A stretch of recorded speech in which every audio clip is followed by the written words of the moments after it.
किन्नर नाग सिद्ध गंधर्वा बंधुह समेत चले सुर सरवा। विष्णु बिरंची महेश बिहाई चले सकल सुर जान बनाई। तुलसीदास जी कहते हैं, दक्ष का निमंत्रण पाकर किन्नर नाग सिद्ध गंधर्व और सब देवता अपनी अपनी स्त्रियों सहित चले। विष्णु ब्रह्मा और महादेव जी को छोड़कर सभी देवता अपना अपना विमान सजाकर चले।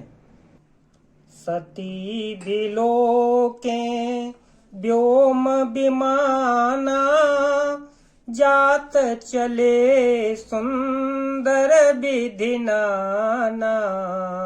सुर सुंदरी करहि कल गाना सुनत श्रवण छूटे मुनि ध्याना। सती जी ने देखा अनेकों प्रकार के सुंदर विमान आकाश में चले जा रहे हैं। देव सुंदरियां मधुर गान कर रही हैं, जिन्हें सुनकर मुनियों का ध्यान छूट जाता है। पूछे तव शिव कहे बखानी पिता यज्ञ सुने कछु हरसानी। जो महेशु मोहि आयसु देहि कछु दिन जाई रहो मिस एहि। सती जी ने विमानों में देवताओं के जाने का कारण पूछा। तब शिवजी ने सब बातें बतलाई। पिता के यज्ञ की बात सुनकर सती कुछ प्रसन्न हुई और सोचने लगी कि यदि महादेव जी ने मुझे आज्ञा दें तो इस बहाने कुछ दिन पिता के घर जाकर रहूं।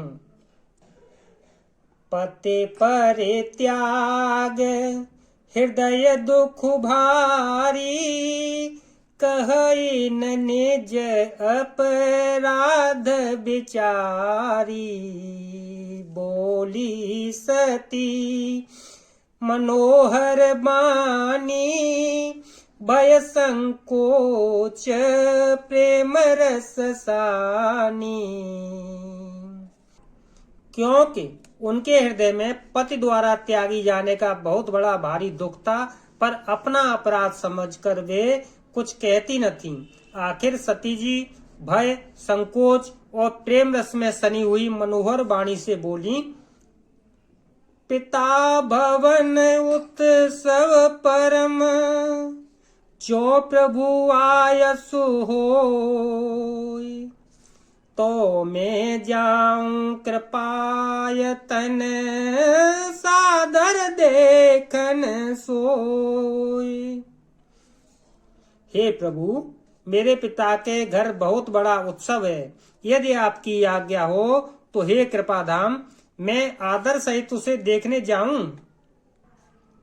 काहे हो नीक मो रेहूं मन भावा यह अनुचित नहीं नेवत पठावा।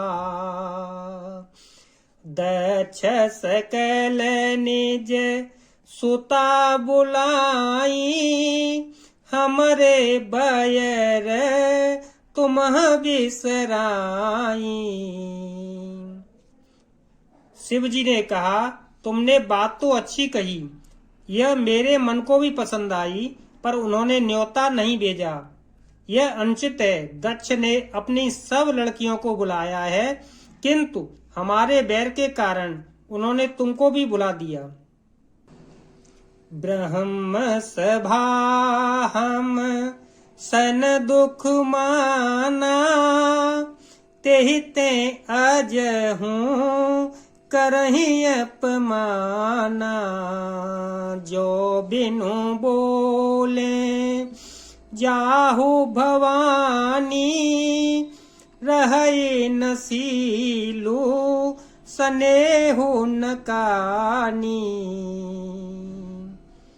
एक बार ब्रह्मा की सभा में हमसे अप्रसन्न हो गए थे, उसी से वे अब भी हमारा अपमान करते हैं। हे भवानी, तुम बिना बुलाए जाओगी तो न शील स्नेह ही रहेगा और न मान मर्यादा ही रहेगी। यद्यपि मित्र प्रभु पितु गुर गोएहा, चाई बिनु बोले हूँ न संदेहा। तदपि विरोध मान जह कोई, तहाँ गए कल्याण न होई। यद्यपि इसमें संदेह नहीं कि मित्र, स्वामी, पिता और गुरु के घर बिना बुलाए भी जाना चाहिए, तो भी जहाँ कोई विरोध मानता हो उसके घर जाने से कल्याण नहीं होता।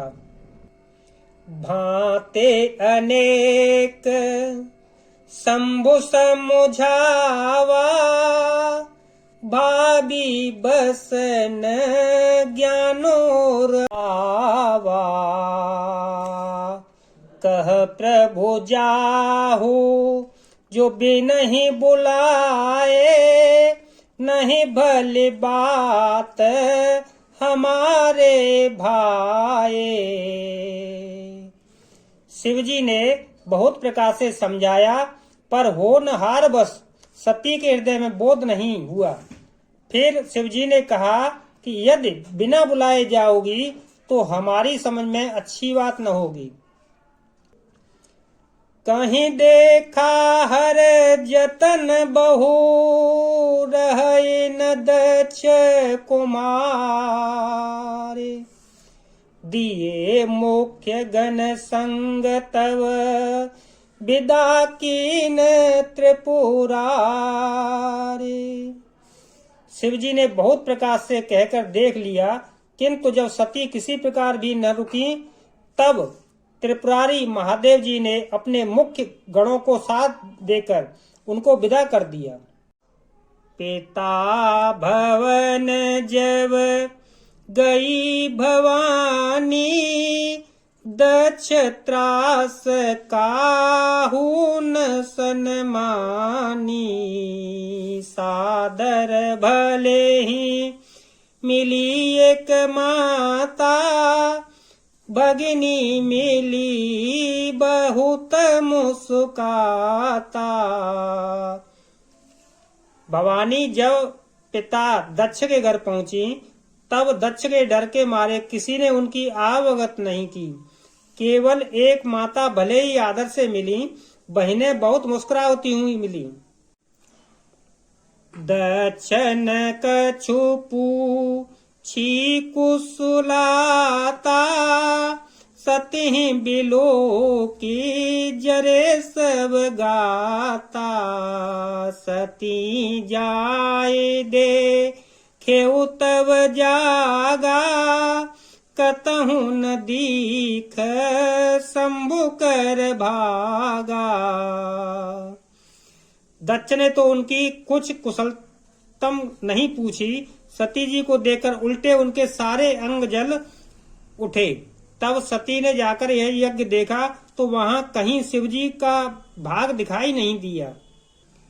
तब चित चढ़ेऊ जो शंकर कहेऊ, प्रभु अपमानो समुझेऊ दहेऊ। पाछिल दुखुन हृदय अस व्यापा, जस यह भयहु महापरितापा। तब शिवजी ने कहा था वह उसकी समझ में आया। स्वामी का अपमान समझकर सती का हृदय जल उठा। पिछला दुख उनके हृदय में उतना नहीं व्यापा था जितना महान दुख इस समय पति के अपमान के कारण हुआ। यद्यपि जग दारुण दुख नाना, सवते कठिन जाति अवमाना समुझे सोसते हैं भयउ अति क्रोधा बहुविध जननी कीन प्रबोधा। यद्यपि जगत में अनेक प्रकार के दारुण दुख हैं, तथापि जाति अपमान सबसे बढ़कर कठिन है। यह समझकर सती जी को बड़ा क्रोध आया। माता ने उन्हें बहुत प्रकार से समझाया बुझाया। शिव अपमान न जाए सहे हृदय न होय प्रबोधु सकल सबई हटे हट के तब बोली बचन सक्रोधु सियावर रामचंद्र की जय पवन सुत हनुमान की जय। परंतु उनसे शिवजी का अपमान सहा नहीं गया। इससे उनके हृदय में कुछ भी प्रबोध नहीं हुआ। तब वे सारी सभा को हठ पूर्वक डांट कर क्रोध भरे वचन बोली।